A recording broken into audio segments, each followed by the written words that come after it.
I want to talk to you guys about some of the richness. It's not just in this landscape, but it's really particularly at Oberlin College. This space and all of northeastern Ohio really is an intersection or a crossroads of multiple histories, of an industrial past, of an agricultural past, of emerging cultures that are on the verge of helping to provide some of the light out of the morass that we find ourselves in right now, in terms of energy, in terms of medical care.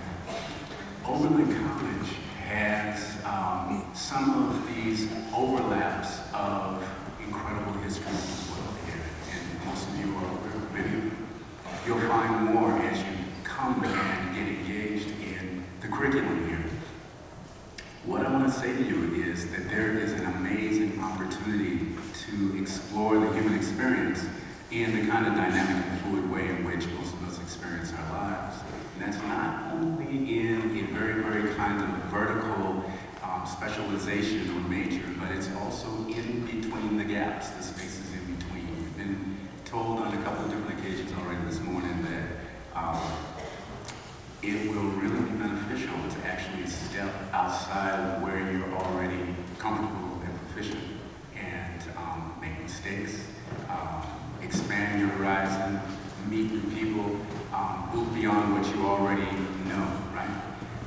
The opportunity for interdisciplinary study here is already curricularly available to you across multiple departments, specifically African American Studies Department, which, gosh, is about 37, 38 years old at Oberlin now, is innately an interdisciplinary program.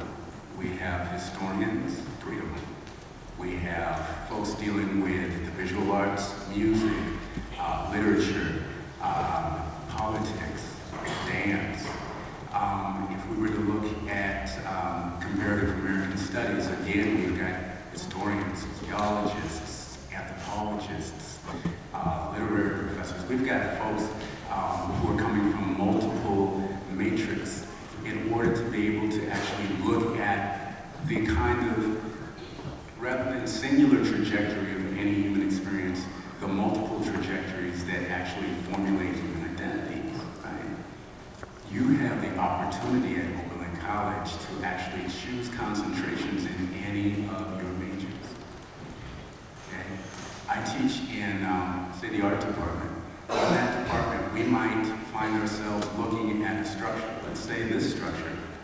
It was constructed as a chapel, but it's constructed by an architect who is dealing with a series of structures on a landscape that has the kind of history that Oberlin College has, right?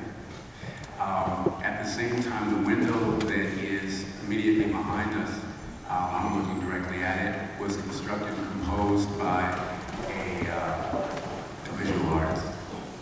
In this space, you'll have the opportunity to listen to some of the leading thinkers in the country and in the world. You'll have an opportunity to listen to jazz performances by what I think is one of the finest jazz studies programs anywhere. You'll have the opportunity to listen to all kinds of musical performances. You'll have the opportunity to come together in kinds of community dialogues, and all of that exists in a space like this. In the art department, if you were to choose to be an art history major, you might be looking at medieval European history, while also looking at the politics of the day, while also looking at language, while also looking at food. Okay? In African American studies, you'll find similar kinds of overlaps. What if you were going to work in between departments? Here you have an opportunity for these kinds of comparative studies.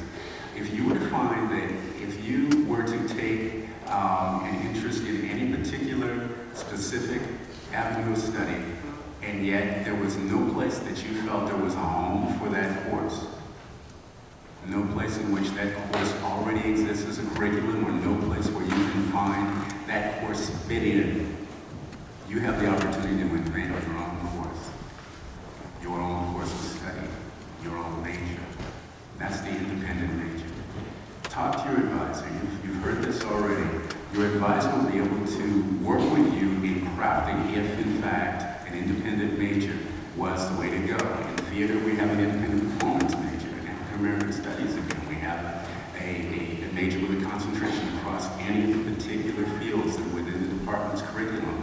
But if you find in your area of interest there's no specific home for you, speak with your advisor, because you will be able to craft a curriculum, a proposed curriculum that is very, very specific to where your passion lies, where your interests lie, the resources that exist here, and the individuals who may be able to help you identify those resources and pursue your interests. You would apply that now to the independent majors committee.